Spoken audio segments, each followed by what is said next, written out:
Ma'am আপনার নাম? আমার নাম পিয়ালি দেব স্যার। ম্যাম এই যে জার্নিটা কি ছিল, কিরকম অনুভূতি এবং আপনার কি পরিকল্পনা যদি একটু বলেন, যে মহিলা হিসেবে যাওয়া করা কিরকম ফিলিং?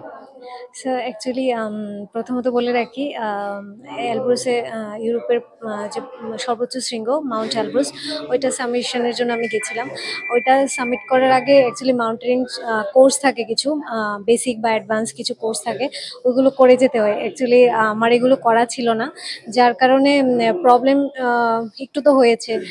প্রথমত ওইখানে বরফের মধ্যে হাঁটা, ক্র্যাম্পং পরে যে জুতোগুলি পরে হাঁটা, বা ওই আমি যেদিন সাবমিট করেছিলাম এদিন ওয়েদারও প্রচণ্ড খারাপ ছিল। তো যেহেতু আমার মনে ইচ্ছে ছিল যে সাবমিট করতে আসবো, তো ওটা সাবমিট না করতে যাওয়া না। তো যাই হোক, উপরে আমার অক্সিজেন সিলিন্ডারও দরকার পড়েছিল, লাস্টে খুব ওয়েদার খারাপ হয়ে গেছিলো।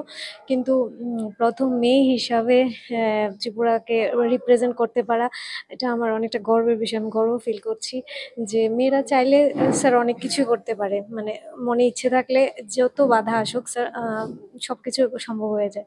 তো হ্যাঁ, আমি অনেক হ্যাপি, অনেক খুশি। ত্রিপুরার হয়ে আমি মাউন্ট এলব্রুসে গিয়ে নিজের রাজ্যকে রিপ্রেজেন্ট করতে পেরেছি, এর জন্য আমি অনেক খুশি।